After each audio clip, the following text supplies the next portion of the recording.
Fala pessoal, bem-vindos a mais um Pod Mais, um podcast ProData mais Mob. Estamos aqui do Rio Innovation Week, transmitindo da maior feira de tecnologia e inovação da América Latina. Eu estou aqui com Joyce Nunes. Joyce, obrigado por ter topado aqui participar dessa conversa. Queria que antes da gente começar, que você se apresentasse para o público. Eu que agradeço o convite. Bom, eu sou Joyce Nunes, eu sou gerente de canais digitais da ProData mais Mob, cuido de todos os produtos digitais da empresa e do clube de fidelização, que é uma das soluções que a gente vem trazendo e desbravando esse Brasil, apresentando e já com várias praças prestes a lançar o produto. Maravilha. Joyce, um assunto que a gente tem tocado muito nessa edição do Innovation Week, com as pessoas que passaram aqui, né, foi um assunto que voltou de várias formas diferentes, em várias vertentes diferentes, mas sempre com o mesmo objetivo. A questão de como o sistema foi perdendo passageiro, né, ao longo dos últimos anos, com o agravamento por conta da pandemia, o home office, mas mesmo depois com a volta do trabalho já tinha as tecnologias dos aplicativos, então isso também influenciou muito na migração de público. E eu queria iniciar a conversa perguntando para você em relação a isso, sabe? O que a gente pode fazer, buscar para retomar esse passageiro, para trazê-lo de volta ao sistema? Que soluções estão sendo pensadas com esse objetivo? Tá, bom, a gente, nesse período da pandemia, onde a gente teve uma redução em determinadas praças de 86%, né, do uso do transporte, realmente é como se fosse uma guerra, tudo evoluiu muito. Sim. E a gente quebrou várias fricções nesse processo, né? Existia medo de usar a internet, acabou, redução de desbancarização também, então muita gente passou a ser bancarizado, depois disso a gente teve o lançamento do Pix, tudo isso muda muito como as pessoas se relacionam com vários serviços, e um deles é o transporte. Então, quando nasce as empresas de transporte por aplicativo, né, só se podia usar cartão de crédito, por exemplo, o Pix já começa a trazer um pouco dessa redução de fricção. Mas mais do que isso, antes disso tudo acontecer, né, a gente tinha um transporte como uma oferta única. E se você olhar lá para trás, vamos lá para trás um pouquinho, você tinha ônibus ou meio de transporte público e táxi.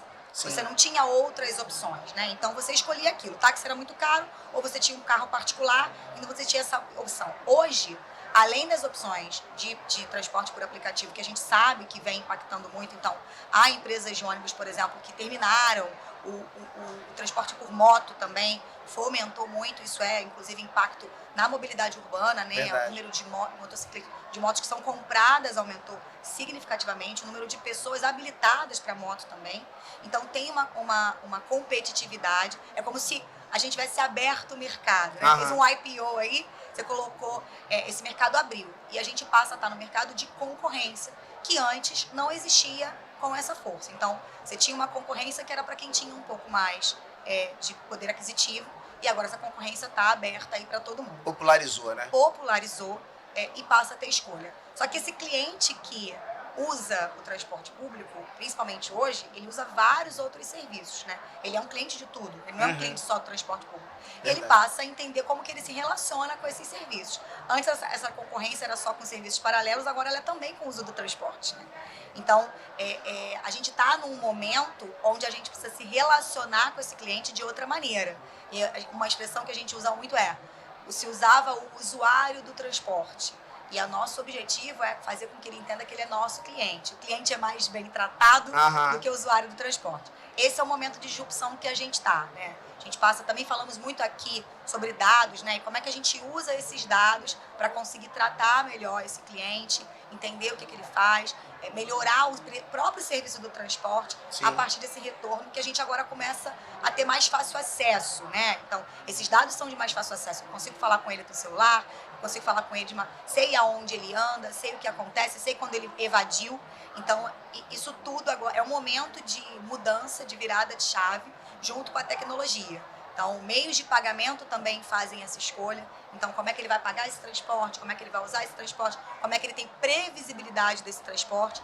Tudo isso vai fazer com que ele escolha um ou outro. E a gente tem que estar cada vez mais preparado para trazer essa oferta. O cliente, ele deixa de ser de ter uma função passiva, né?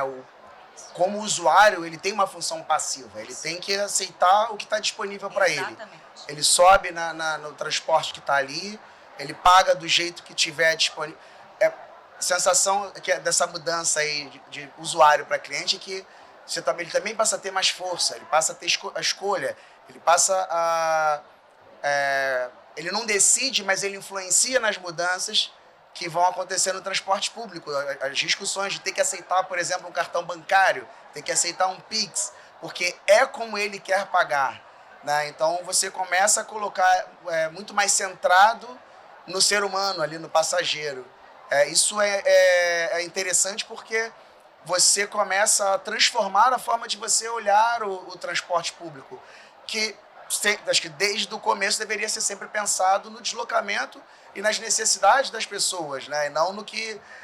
não, eu entendo que esse caminho aqui tem que ser dessa forma porque é a minha via principal, mas será que é só isso aqui? Eu não tenho que pensar nas vias menores, botar um transporte alimentador, onde é que está esse cliente? Então é um olhar mais amplo. Exatamente. Né? E tem uma outra coisa que acontece quando você olha para tecnologia de maneira geral, para produtos, né? Quando você pensa em tecnologia, que um segmento influencia o outro. Então, a maneira como ele se relaciona com uma teleconsulta, por exemplo, vai exigir que a gente comece ele vai começar a exigir que certos serviços sejam feitos através de um call, por exemplo. Então, se ele paga com Pix em algum lugar, ele vai exigir que a gente aceite o Pix. Se ele tem um relacionamento diferente, ele vai começar a fazer essa exigência, porque agora tudo está mais simples.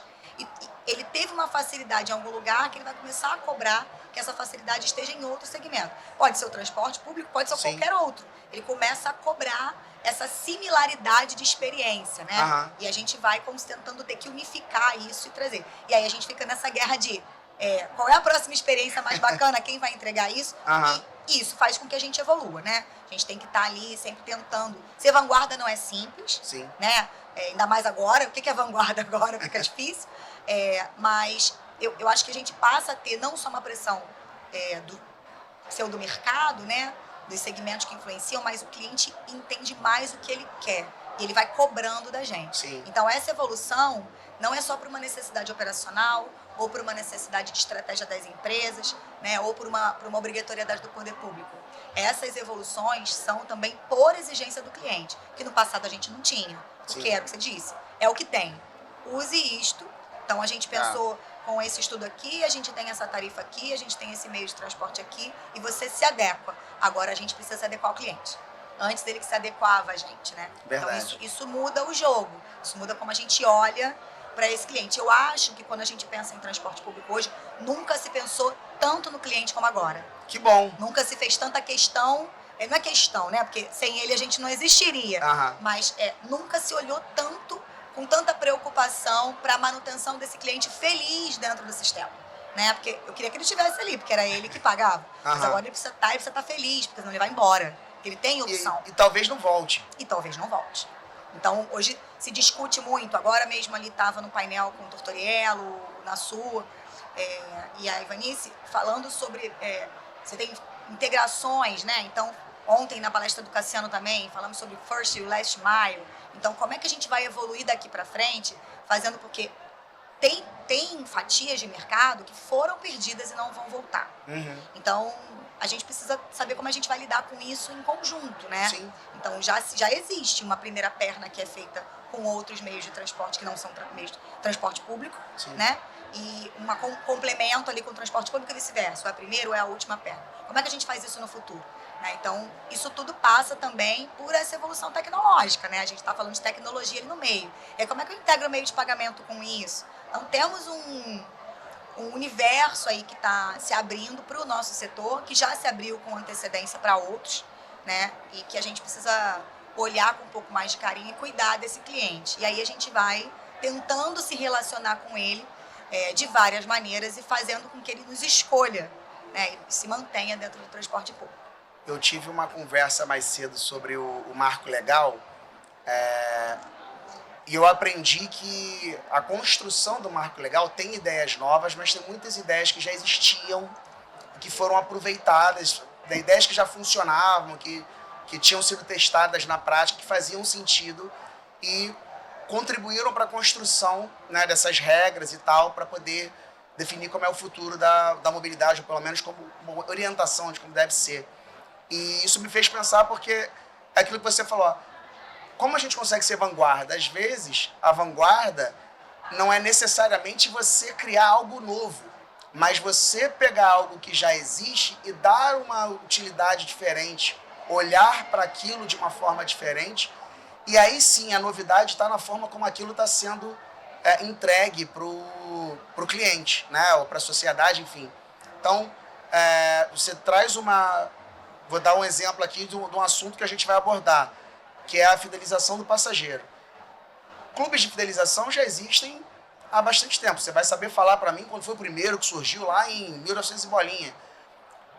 Mas para o transporte público é uma solução que não está, pelo menos não é divulgada, não é conhecida. E é um caminho que você falou de experiência do passageiro que talvez possa contribuir, né, para que ele queira ficar e fique feliz.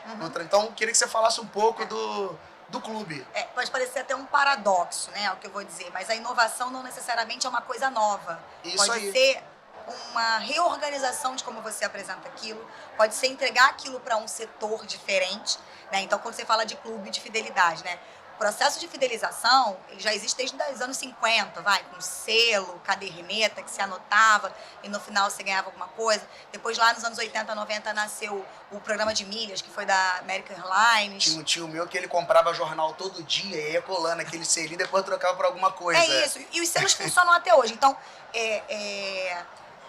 você entender, por exemplo, ano passado eu participei de um evento da ABENF, que é a Associação Brasileira do Mercado de Fidelização, onde existem mercados cujos selos funcionam muito melhor do que um digital. É mesmo? Selos físicos ainda. Legal. Então, é isso. E aí foi uma inovação, aquele movimento naquele mercado. Sim. Né? Aquilo funcionava para aquilo. Então, às vezes, a gente está muito preocupado em ser vanguarda, né, da próxima nova tecnologia, mas às vezes pensar em como aplicar uma tecnologia já existente pode ser tão inovador quanto uma tecnologia nova.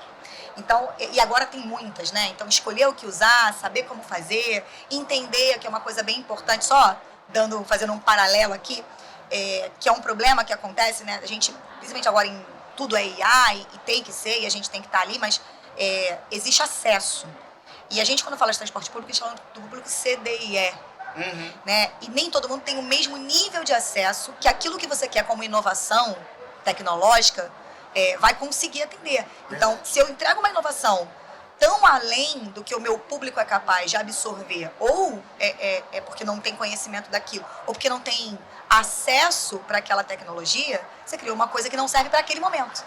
Então, ela está pronta. Existem tecnologias que estão prontas há mais de 100 anos e não são possíveis de ser implementadas porque você não tem acesso suficiente para popularização.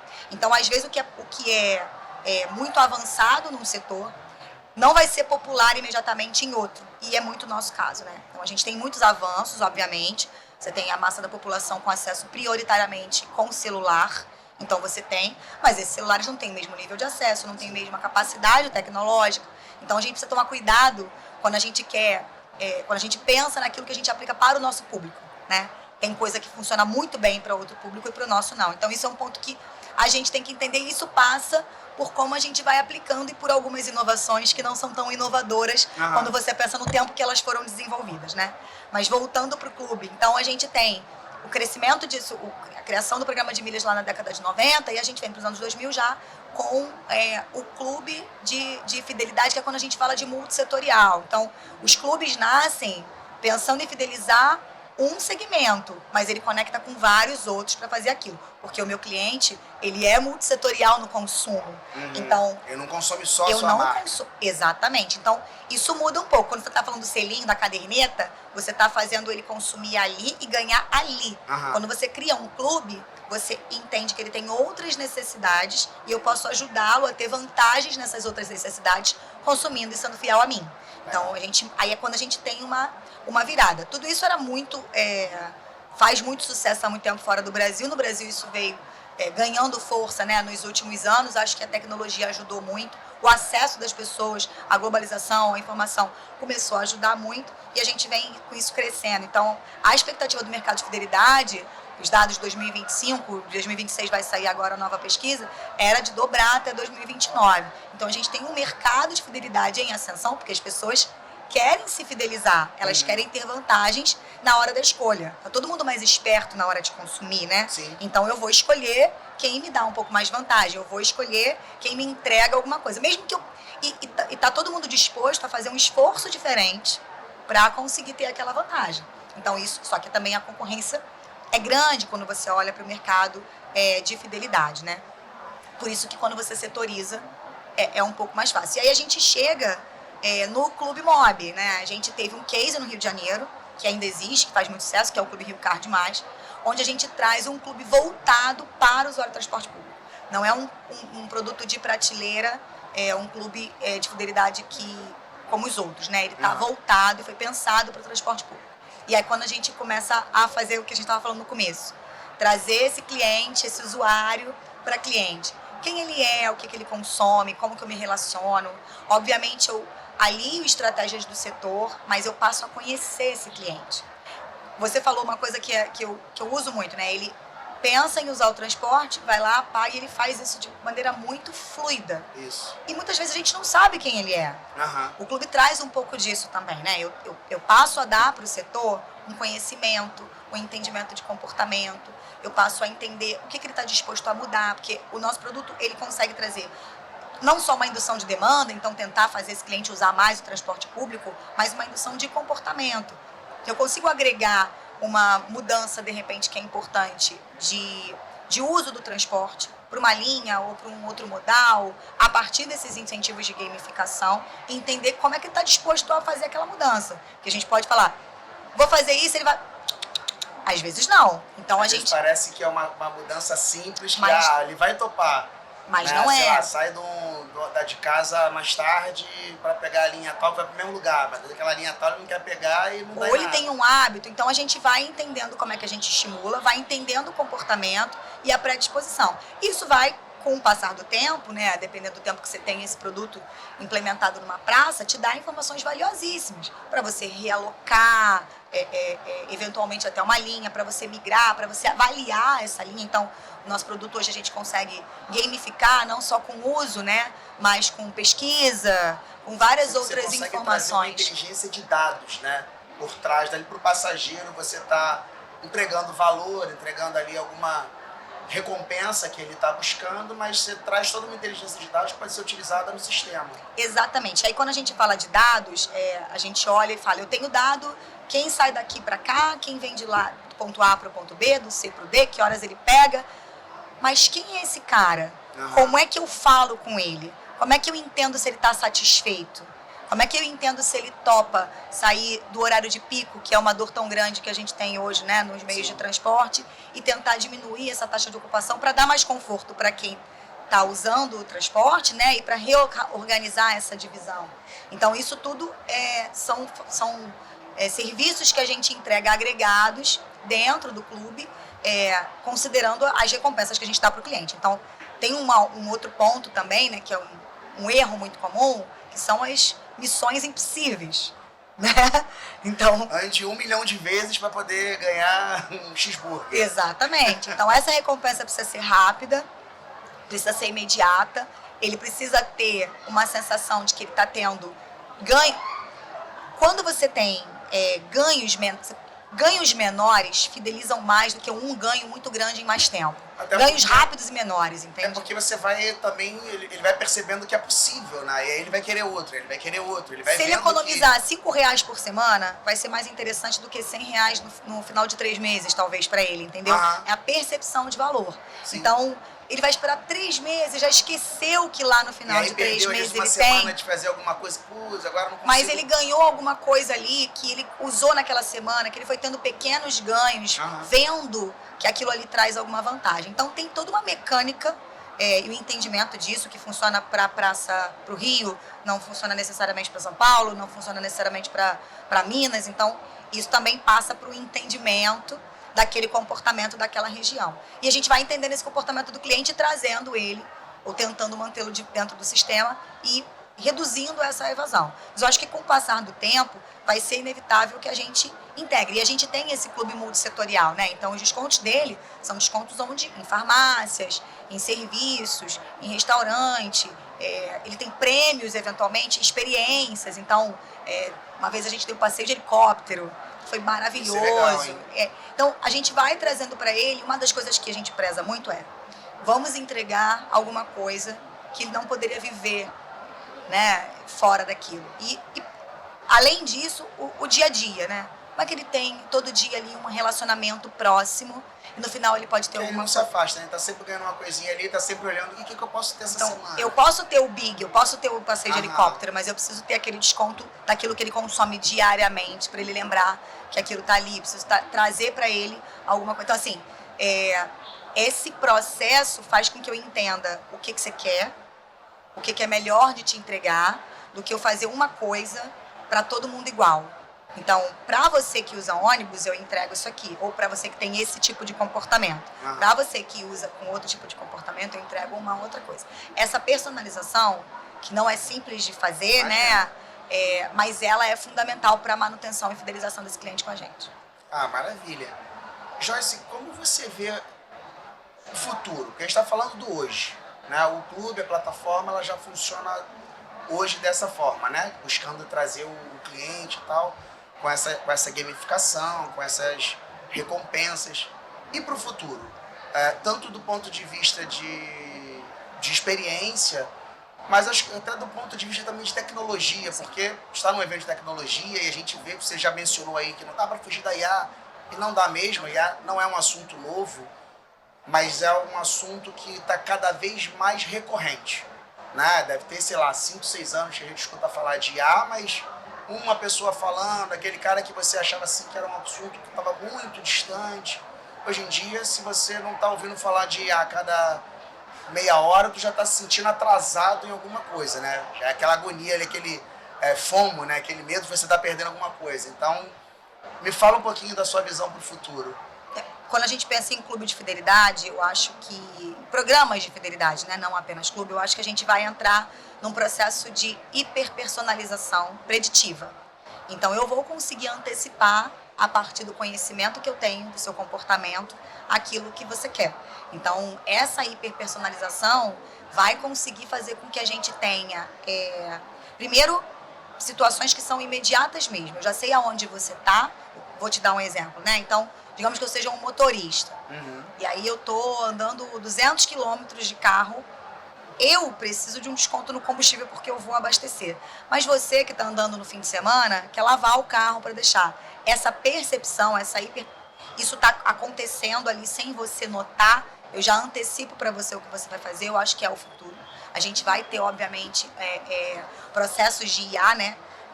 E isso tudo é invisível, você não percebe o que está acontecendo. As recompensas dinâmicas também, então, o que eu estou fazendo agora vai ser percebido por essa informação e eu vou te entregar alguma coisa. Acho que a gente vai passar muito por isso aí. Tem coisas que a gente ainda não consegue nem imaginar, porque a partir dessas evoluções tudo vai acontecendo. Eu acho que tem muitas recompensas por engajamento não transacional. Ou seja, eu vou conectar com o ESG, eu vou conectar com algum outro comportamento que está associado. Do mesmo jeito que eu tenho recompensas multissetoriais, talvez dentro de um clube que esteja, mesmo embora conectado a um segmento, por exemplo, um clube voltado para o transporte público, eu posso ter recompensas que são não transacionais. Então, eu vou te dar aqui, você vai fazer uma ação de ESG, você vai ter um comportamento, uma ação X, que não está ligada necessariamente aqui, mas a gente vai te entregar para você ter um comportamento geral ali, e o entendimento desse cliente de maneira mais ampla do que só aquele. Então, quanto mais informação a gente tem, mais a gente vai conseguir se conectar. Então, vamos plantar uma árvore, vamos fazer alguma coisa. Tô brincando, né? ESG não é só isso, né? Tem um caminho também que eu acho que pode acontecer no futuro, e aí eu estou viajando um pouco, mas é a criação de conteúdo, né? Você vê hoje, se você vê um aplicativo como Shein, por exemplo, todo mundo que vende, TikTok, as pessoas aplicam conteúdo para vender. E talvez os clubes de fidelidade comecem a usar essa criação de conteúdo também. São caminhos que podem acontecer. Mas hoje o que eu vejo, que eu acho que não está tão... Já existe até, e que a gente está evoluindo para isso, embora não seja tão simples de implementar, mas é a hiperpersonalização preditiva, eu acho que é por aí que a gente vai. Mas tem vários caminhos que são possíveis. Por exemplo, vou dar um exemplo de uma tecnologia que já existe, que já foi usada, e que a gente pode trazer isso para um clube de fidelidade, que são as recompensas em busca por recompensa real, tipo Pokémon GO. Você vai buscar uma recompensa ali. Então você tá aqui, eu sei que você tá aqui, você tem uma recompensa naquele lugar. Isso tudo a gente pode entender que é um futuro aí para clubes de fidelidade. Então a gente está aqui no Rio Innovation Week. Você vai buscar uma recompensa por causa do clube, porque você está aqui. Então isso é uma recompensa não transacional. Você visitou esse lugar e eu te entrego alguma coisa que você tem que buscar aqui dentro. Quer dizer, então, vira um jogo de verdade, né? Vira um jogo de verdade. A gamificação tem caminhos para seguir muito diferentes aí, né? E tem muita coisa que a gente estuda também, que pode ser como cripto, né? Essas recompensas podem começar no futuro a vir por cripto. Tem uma série de coisas que a gente consegue vislumbrar, mas, de novo, a partir do momento que essas tecnologias se popularizarem. Porque o nosso público é um público popular e não adianta eu trazer alguma coisa que é muito distante da realidade dele. Então, à medida que a popularização vai acontecendo, a gente consegue trazer mais coisa para dentro. Mas hiperpersonalização preditiva, eu acho que é o caminho mais próximo que a gente tem para conseguir trazer esse cliente mais para... A médio prazo. A médio prazo. A curto, talvez, viu? Olha, legal, vamos saber. José, a gente está fechando aqui nossa conversa. Te agradeço pela participação. Quero deixar esse finalzinho para você, se você quiser dar uma última palavrinha com os nossos espectadores antes de se despedir. Se quiser falar ali, sua câmera é aquela ali. Bom, quero agradecer primeiro o convite, né? A gente está muito animado aqui com a Innovation Week. Estamos fazendo uma série de eventos, colocando o nosso novo momento como Prodata Mais Mob. O nosso clube vem ganhando muita atração já agora. No Rio de Janeiro são mais de 1 milhão de clientes e a gente está muito animado para divulgar. Em breve a gente tem 2 praças em outros estados do Brasil, em regiões diferentes do Brasil, que não são o Sudeste, onde a gente está mais focado hoje. E a gente espera que todo mundo faça parte. Vamos olhar para o universo do transporte público com carinho, vamos continuar tratando o nosso usuário como cliente e ajudando a dar sustentabilidade para o nosso setor. Obrigado, Joyce, mais uma vez. Você que assistiu a gente até agora também, muito obrigado pela audiência. Nosso conteúdo está disponível no YouTube, no Spotify. E siga também a Prodata Mais Mob no LinkedIn e no Instagram. Obrigado e até o próximo. Tchau, tchau.